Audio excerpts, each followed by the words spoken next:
project is jacksongraphics.com. It's a marketing company that specializes in graphics, printing, and web design. The goal of the company is to offer services for small businesses, people, just different entrepreneurs, nonprofits in the city and around the country really, that are looking to market their business and upgrade their brand. A lot of self-starters don't always have the right idea when it comes to marketing themselves, and I like to help them with that. The site structure is very simple. When people visit the site, I want them to be able to grab their information as quickly as possible. I don't like it when I go to sites and have to search for something. If I have to search for more than 5 seconds, I get frustrated because I feel like it should be right in my face no matter what I'm looking for. So I know that how that frustration feels, and I try to alleviate that by making all the information as accessible as possible.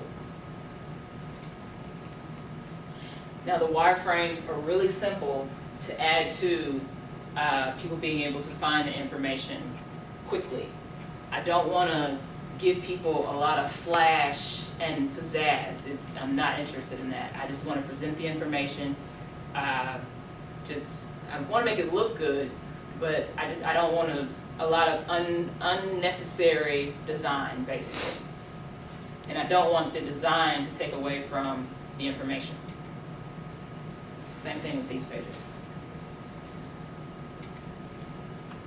I chose Railway font, and I know originally we were discussing 2 fonts. Railway font, the family, it has 6 different variations. So it goes from super duper skinny to really fat and thick. And I think I can get the message across with just that font, using the contrast between the extremely thin and the extremely thick. The graphics and multimedia, it's just to complement the site. It's not to be overbearing or anything. Any marketing that's done, I try to, it's colorful, but I don't want to do too much. This is an example of some of the graphics that you see when you visit the homepage. Very plain. This, it's a little colorful, but it's nothing too out of the box, I don't feel.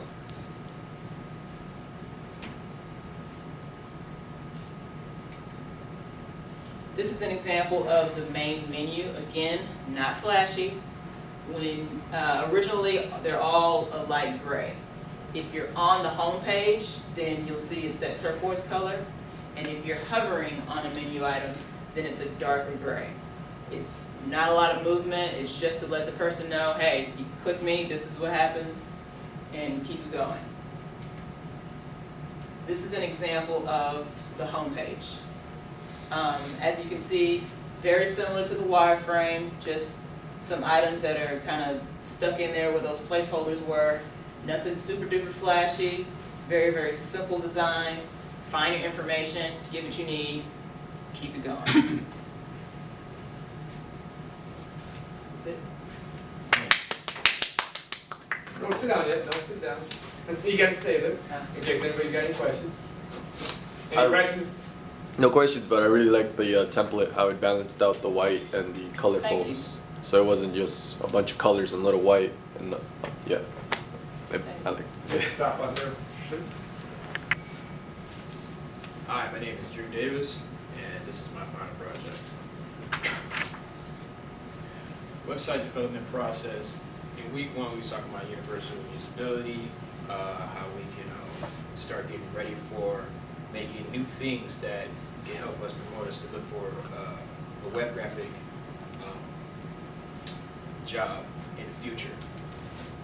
Universal usability refers to the design of information and communications, products and services that are usable for every citizen. There you see I put a description, user experience design. I know you can't see that, it's a little faded, but I tried my best to stretch it out without making it look weird. Site structure, we started talking about what we was going to do, how to build our website, what kind of website we wanted. And thought Who here all plays video games? Man.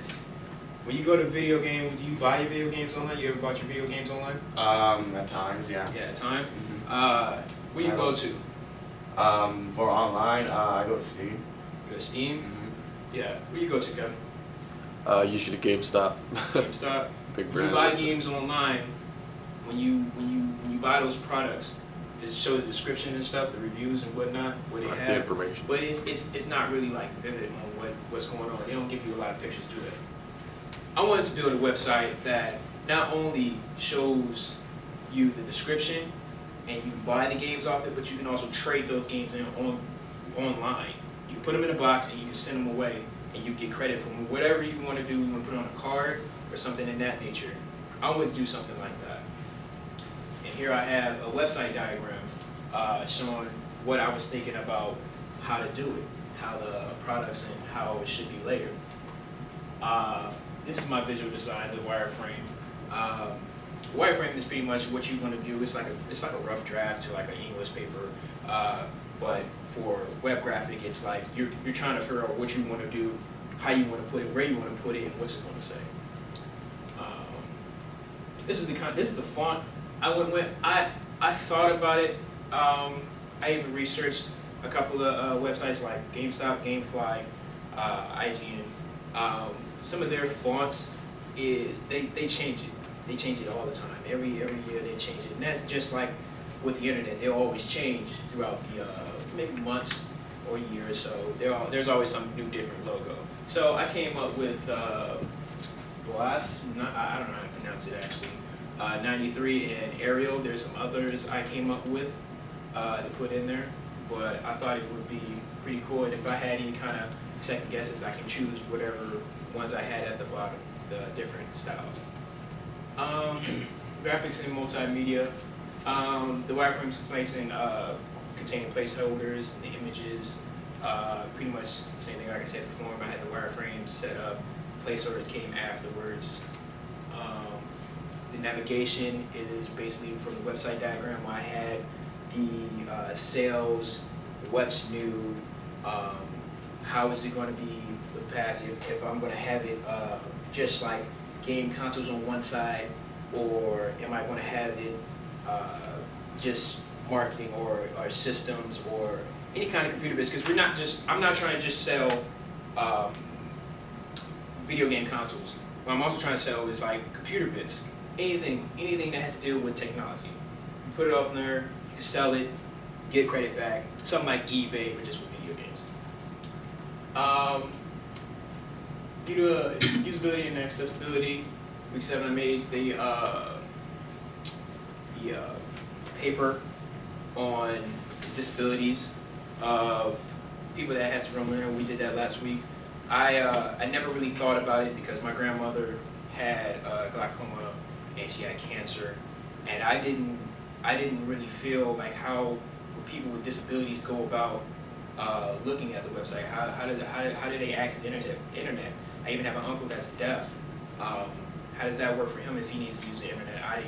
I never thought about that. So when I looked at it, and I'm glad I did, it really opened up my world on people with disabilities and how they can do stuff, or what if they needed help in doing stuff. So I wrote that paper down. In conclusion, this is what I don't want. I don't like the fanboys that's causing us to cause a ripple in video game industry. I'm very passionate about video games. I played it ever since I was a little kid. Probably 2 years old. I held my first game.